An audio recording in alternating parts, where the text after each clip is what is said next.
Now, Jacinta, the Liberal Party do have an identity crisis right now. How are you going to be part of that solution? And we're having a lot of folks, a lot of, some would call them grifters, suggesting that what the Liberals need is a quota system. They need to have gender quotas like Labor do. Are you an advocate for that?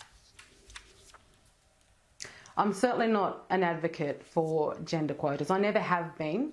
I'm all for meritocracy. I think that is the way we have to move forward. I mean, if you look to Labor, you know, they stand up and they spruik that they support women. When have they or will they ever see put an Indigenous woman in a position where she has the opportunity to go for deputy leader of their party? It's not going to happen for a very long time. You know, this is about meritocracy. This is about achievement. This is about bringing hope to the Australian people and the Liberal Party that we can absolutely rebuild if we remember where we've come from and use those values to create policy and to move forward. You know, it is because of Liberal values, you know, freedom of the individual, but responsibility. That is the ultimate formula to realise one's capacity to achieve and be successful in life, and no matter what form that looks like. Entrepreneurialism is something that I have been pushing, particularly for our most marginalised, because they are living under socialist rule in remote communities, dependent on welfare. We, as Liberals, can provide an environment and change the circumstances so that they can become entrepreneurial in their own right, like other Australians have the opportunity to do. We need to believe in those values again, and have the courage to go out there and fight in that way.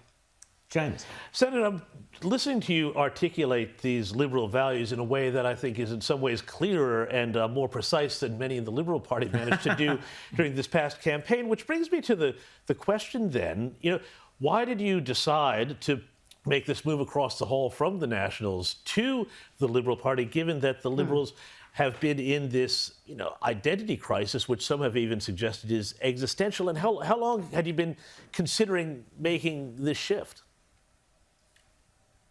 Look, this is actually something that I wanted to do when I was first elected, but there were some that were preventing me from doing so and put a block in my way of being able to make that choice. And being new to the game, I thought, well, you know, I don't want to rock the boat. I will follow tradition and do as tradition tells as part of the country Liberal Party to sit in the Nationals party room. And don't get me wrong, I loved being a National.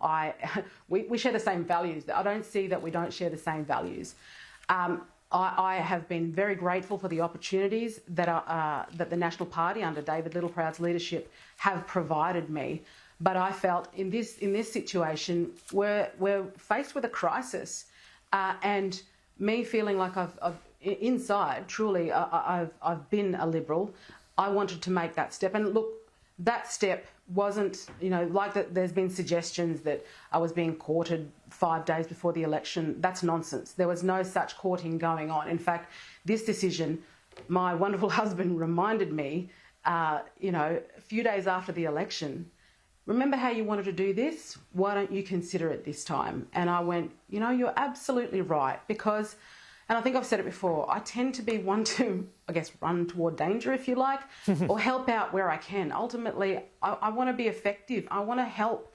I want to support. I want to rebuild, because ultimately I've got more to lose in that it's my marginalised family members living under socialist rule that will continue to suffer under bloated bureaucracies that Labor, all they do is set up bureaucracies. They don't listen to the little people on the ground, but we, as part of our Liberal values, do. It's the forgotten people we're interested in, not heads of bloated bureaucracies where Labor funnels money and effectively buys their votes. That's not what I'm interested in, but this is the fight that we're up against.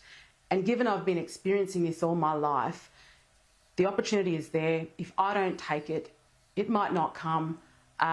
It's one of those things, sometimes in life, you have to take those risks in order for the greater good.